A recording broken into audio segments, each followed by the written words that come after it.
Muito bem, novamente aí parabéns ao Marcos Salles, conseguiu fazer uma entrevista inédita com o ministro Edson Fachin, parabéns Rema TV, e para comentar sobre isso, aliás, uma pergunta muito pertinente que ele fez sobre essa PEC que estão querendo limitar o poder e também o mandato dos ministros do STF, e pelo que a resposta que o ministro deu, Chico Holanda, ele não ficou muito satisfeito, o Edson Fachin acha que seria um retrocesso. Esse é o teu entendimento, a sua análise? Não, eu até achei, até comentei agora com o Porto, se o Gilmar Mendes e se o Alexandre de Moraes tivesse o mesmo posicionamento aí do Fachin, pela maneira que ele respondeu, tá? O que ele disse é o seguinte, que não pode retroceder para não trazer novidade, não trazer novas legislação que venha avançar, que venha dar maior transparência à sociedade, que venha trazer mais benefício.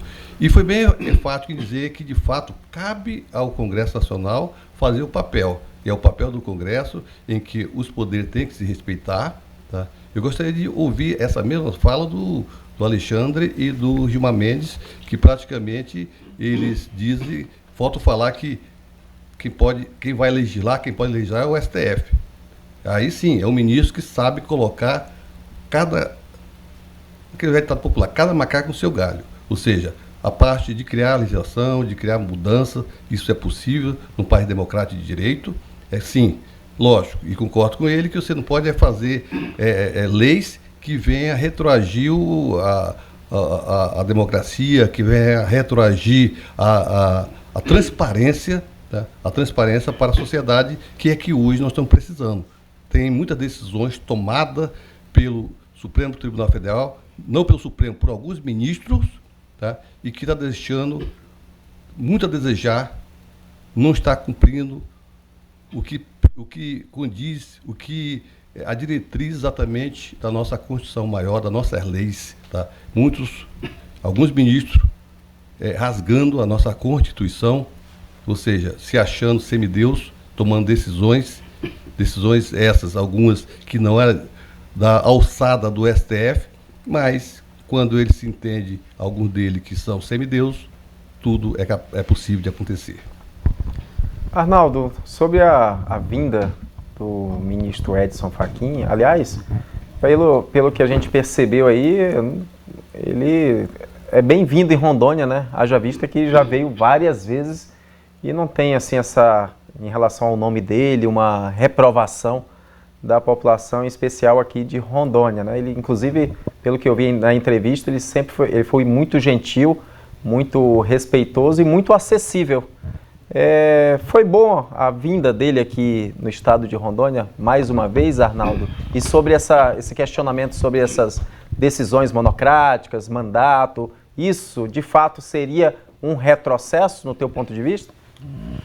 Bom, primeiramente eu quero parabenizar a Faculdade Católica por ter trazido tão ilustre jurista, né, para brilhantar aí o nome da sua instituição.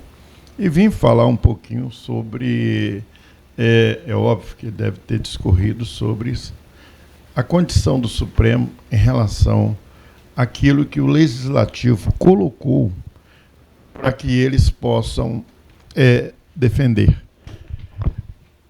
O Supremo, esses ministros, eles defendem a Constituição. E a nossa Constituição não foi feita por eles. Ela foi feita pelo Legislativo.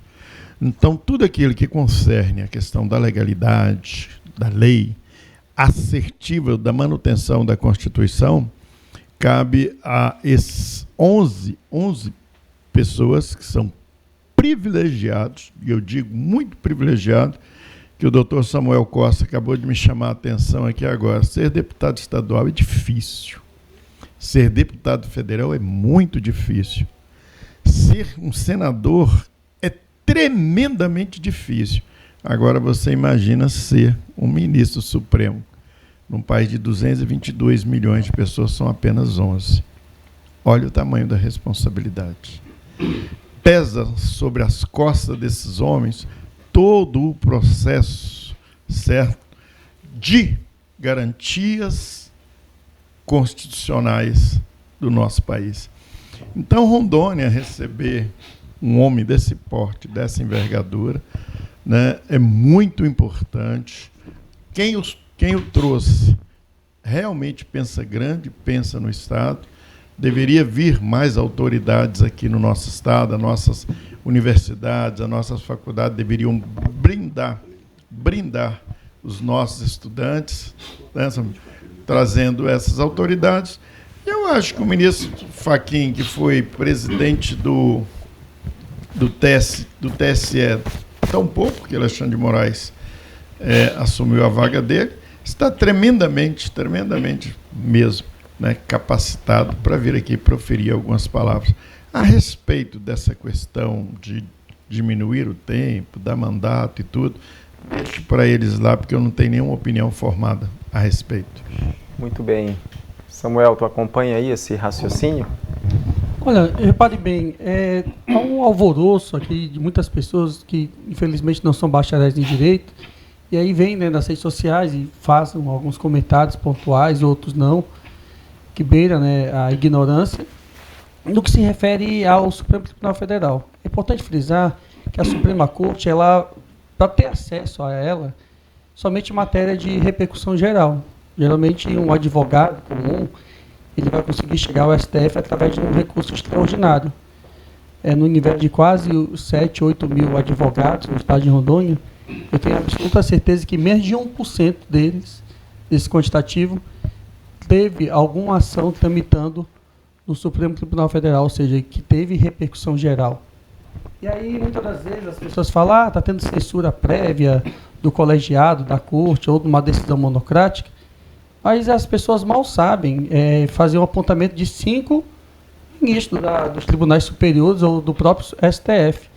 E aí, né, causa esse alvoroço, está tendo ditadura da toga, porque está tendo violação dos direitos. Direito de quem? De partidos políticos, dos legitimados no rol da Constituição, interpor as ações cabíveis, exemplo da ação direta de inconstitucionalidade ou ação declaratória de constitucionalidade.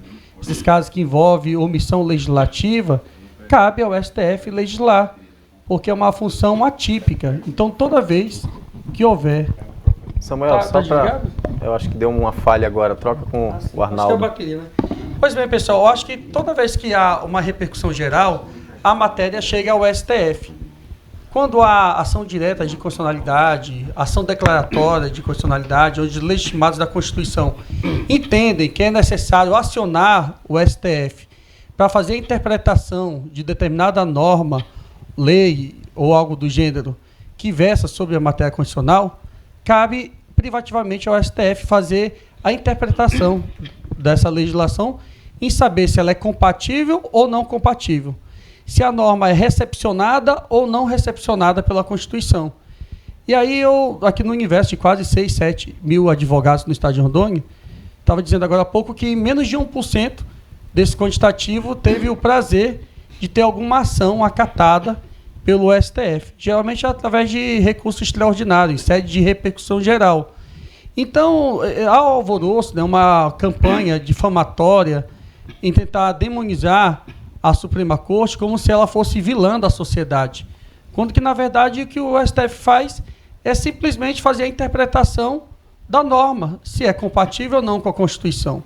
Quando há uma omissão legislativa no âmbito federal, onde por negligência, imprudência e imperícia, os nossos congressistas, sejam deputados federais ou senadores, são omissos, aí cabe o ativismo judicial, que não ocorre somente no Brasil, como em todo o território nacional. Então, nesse sentido, eu acredito que a fala do ministro Fachin vai no sentido correto de assegurar o devido processo legal e a segurança jurídica do nosso país. Alexandre Porto. Bom, eu acho que fugimos um pouquinho da temática central, né? Mas, com relação à reportagem que foi citada, primeiro, parabenizar o pessoal da REMA, acho que a equipe, principalmente o repórter Marcos Salles, que foi muito feliz, muito competente nas perguntas que fez e da forma como foi feita.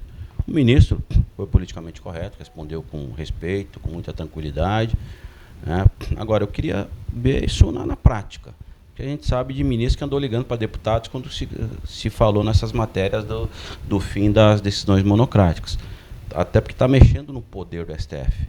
Eu sou de uma época, Ricardo Frota, quando eu estudei lá no interiorzão do Rio Grande do Sul, que a gente tinha 3 poderes. O executivo, que executava o que era definido pelo legislativo, o legislativo que criava as leis e o judiciário que julgava. Agora a gente inverteu um pouquinho. Antes falaram do Bolsonaro, só para lembrar, o pessoal que estava nesse suposto golpe de 8 de janeiro não tem nenhum com mandato com um fórum privilegiado, todos estão sendo julgados pelo STF. O presidente atual foi julgado em instâncias de justiça comum. Então, vê como a justiça está sendo justa no Brasil. Depende do lado que vai, né? O tal do pêndulo aquele. De um lado de uma forma, do outro lado de outra.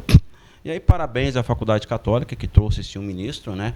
E que bom que não me surpreende nada a hospitalidade de Rondônia.